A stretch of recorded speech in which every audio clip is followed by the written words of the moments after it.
Chapter 18. David mustered the men who were with him, and appointed over them commanders of thousands and commanders of hundreds.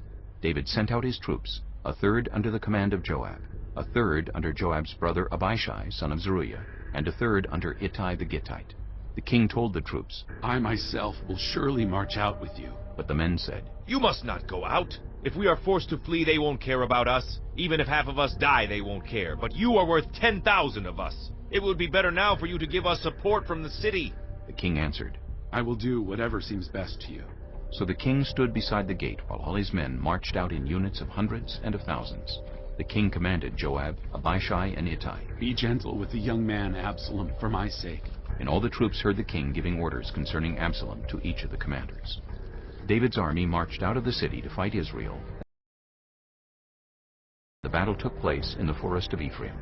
There, Israel's troops were routed by David's men, and the casualties that day were great, 20,000 men. The battle spread out over the whole countryside, and the forest swallowed up more men that day than the sword.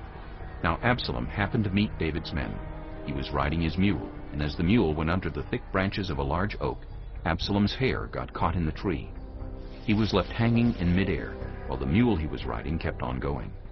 When one of the men saw what had happened, he told Joab. I just saw Absalom hanging in an oak tree. Joab said to the man who had told him this, What?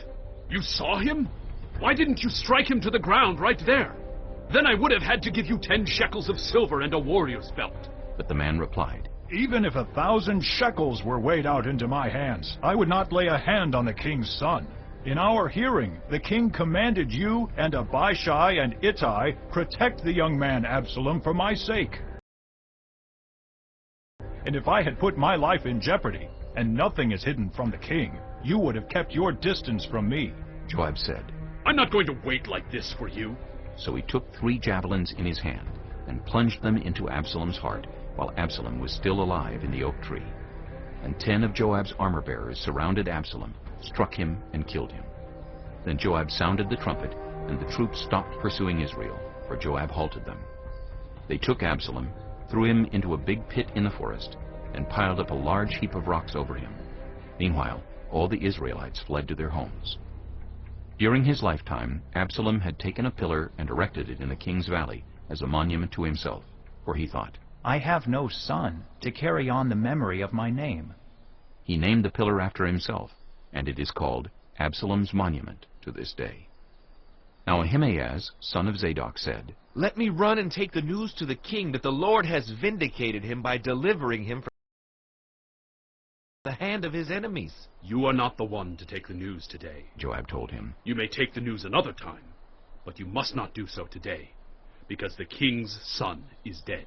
Then Joab said to a Cushite, Go, tell the king what you have seen. The Cushite bowed down before Joab and ran off. Ahimaaz, son of Zadok, again said to Joab, Come what may, please let me run behind the Cushite. But Joab replied, My son, why do you want to go?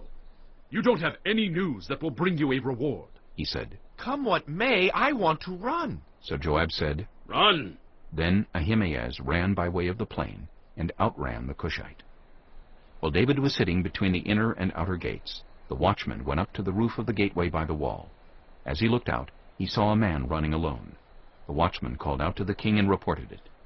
The king said, If he is alone, he must have good news. And the runner came closer and closer. Then the watchman saw another runner, and he called down to the gatekeeper. Look, another man, running alone. The king said, He must be bringing good news too. The watchman said, It seems to me that the first one runs like Ahimaaz, son of Zadok. He's a good man. The king said. He comes with good news. Then Ahimaaz called out to the king. All is well. He bowed down before the king with his face to the ground and said, Praise be to the Lord your God. He has delivered up those who lifted their hands against my lord the king. The king asked, Is the young man Absalom safe? Ahimaaz answered, I saw great confusion just as Joab was about to send the king's servant and me, your servant, but I don't know what it was. The king said, Stand aside and wait here. So he stepped aside and stood there.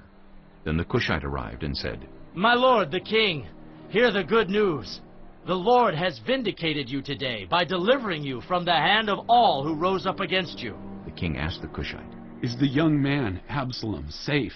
The Cushite replied, May the enemies of my lord the king and all who rise up to harm you be like that young man. The king was shaken. He went up to the room over the gateway and wept. As he went, he said, Oh, my son, Absalom! My son Absalom! If only I had died instead of you. Oh, Absalom, my son, my son.